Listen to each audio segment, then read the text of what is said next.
특히 의원님께서 네. 용산 이전 관련해서 우려가 되는 사안을 짚어줄 때 이 도감청 보안 문제에 있어서도 이거 우려가 된다, 걱정된다 말씀하셨거든요. 네, 그렇죠. 실제로 이런 일이 벌어졌어요. 네. 깜짝 놀랐습니다. 1년 전에 대통령실 이전할 때부터 거기에는 안보 공백이 날 것이다. 그 중에 하나가 도감청 문제 네, 이런 걸 문제 제기했었잖아요. 그런 우려가 지금 현실화되고 있는 거죠. 현실화되고 있다.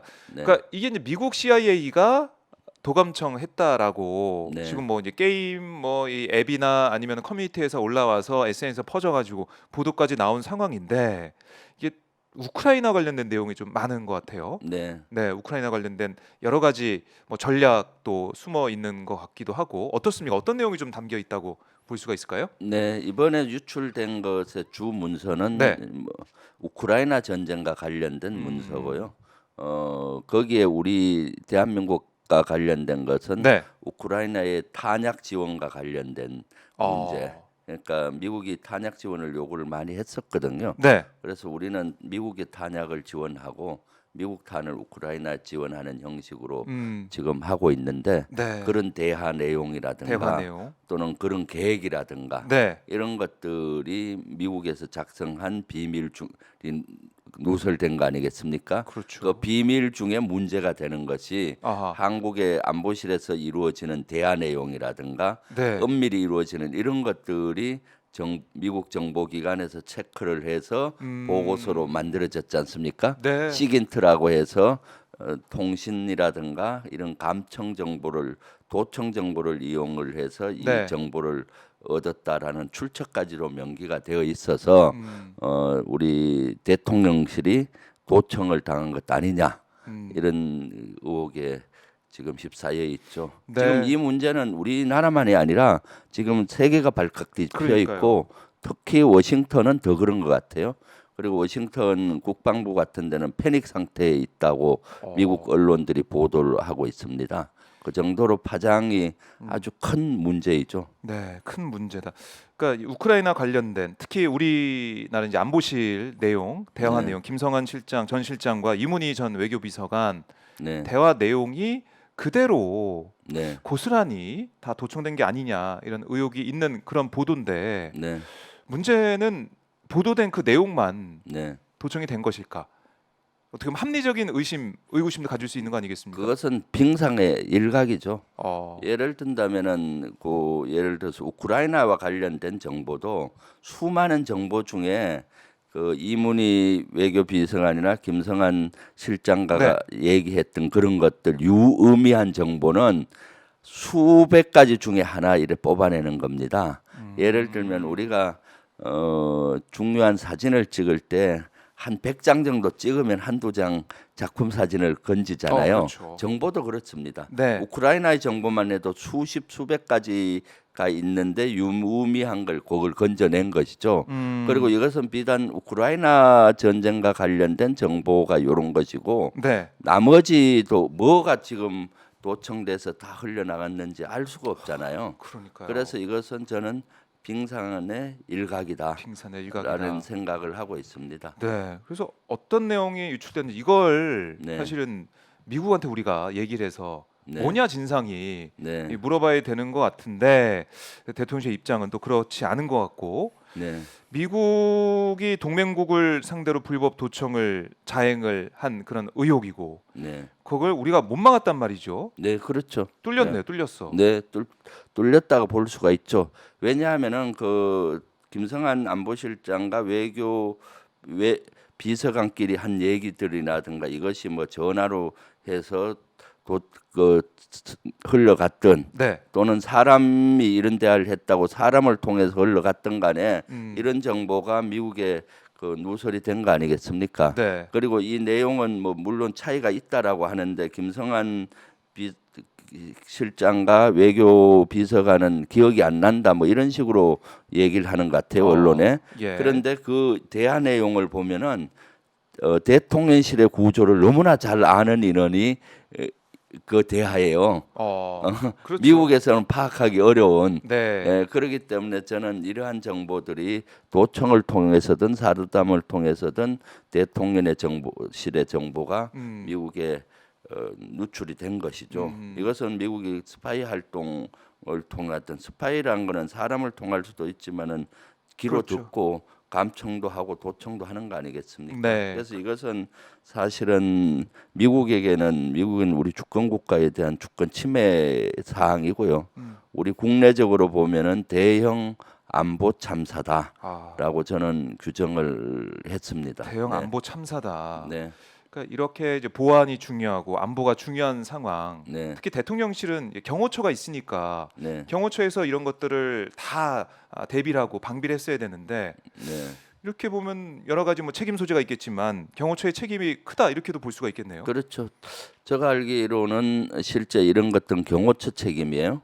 그래서 경호처가 이제 필요하면 국정원에게 요구해서 대도청 시스템에 대한 것도 점검하고 이렇게 하는데 네. 실제 이런 일이 일어나고 있는 것은 1차적으로는 경호처의 책임인 거고 아하. 2차적으로는 이 전체 시스템을 이렇게 만드는 대통령실은 모든 부서의 책임이기도 하거든요. 네. 네. 그리고 현재 윤석열 정부가 실제 안보에 너무 불감증을 갖고 있는 것 같아요. 안보 불감증. 불감증. 네, 불감증이죠. 여러 예를 들면 개가. 이런 것들은 작년에도 이미 대통령실 졸속 이전 과정에서 저를 비롯해서 우리 당에서도 계속 문제 제기했는데 그렇죠. 그럼 그때라도 고쳤으면 이런 문제가 발생되지 않았을 텐데 계속 이렇게 안보 불감증이 있는 거예요.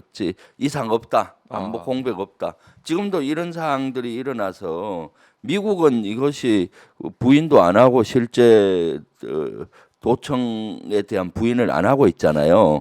그런데 우리가 안 하고 있어요. 우리가 이것은 마치 야당이 예. 거짓 공세를 한다. 아하.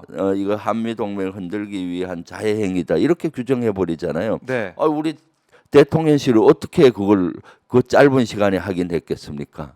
확인도 안 하고 그냥 이렇게 네. 단정을 짓는 것은 그야말로 있어서는 안 되는 일이죠. 그러니까 지금 대통령실의 입장을 뭐 여러 개로 나눠서 볼 수가 있겠지만 그 중에 하나가 네, 청와대보다도 대통령이시니까 옛 국방부 청사잖아요. 네, 국방부 청사가 더 철통 보안이 된다. 네. 이런 주장을 좀 하고 있는데. 그것은 이런 도청 시스템이라든가 이런 군사적인 또는 정보적인 식견이 부족해서 나오는 얘기라고 봐요.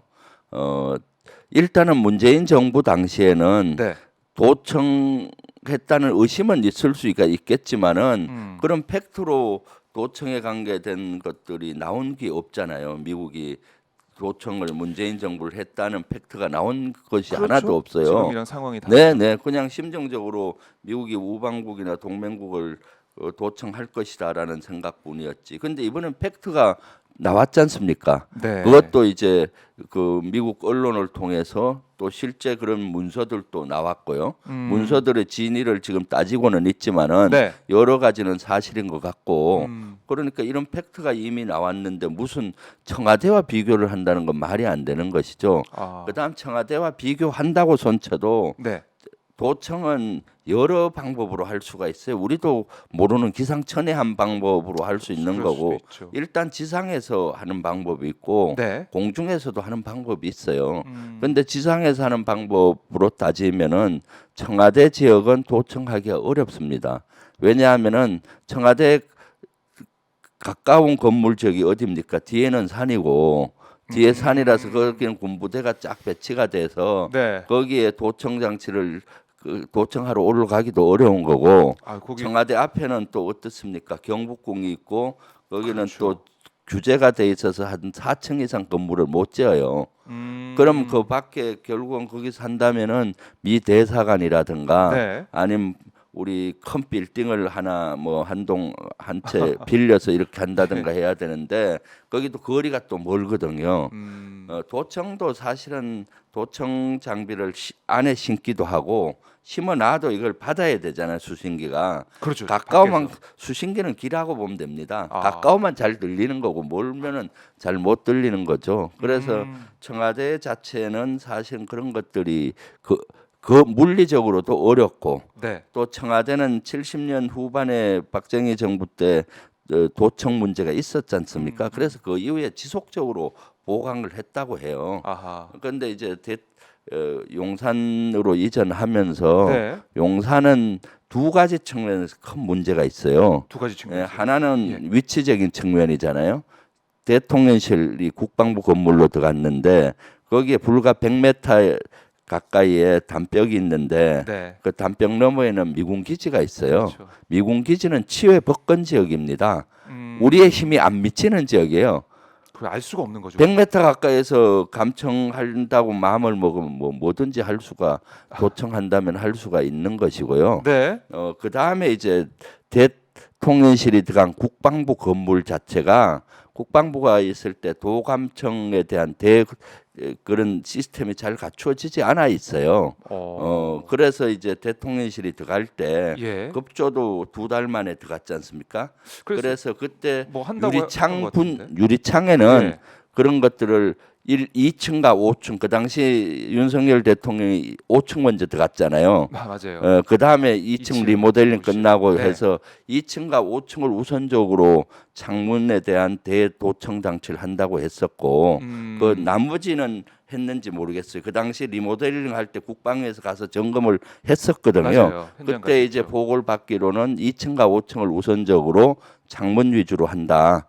그리고 나머지는 확인이 안 됐어요. 네. 그 다음에 이제 거긴 벽에도 해야 되는데 벽에도. 벽을 뜯고 할 정도는 시간적으로 물리적으로 그럼 대대적인 공사가 되지 않습니까? 네. 그러니까 벽은 거기에는 안 돼 있는 걸로 제가 알고 있거든요. 그러니까 그 여러 가지 노출이 쉬운 것이죠. 네.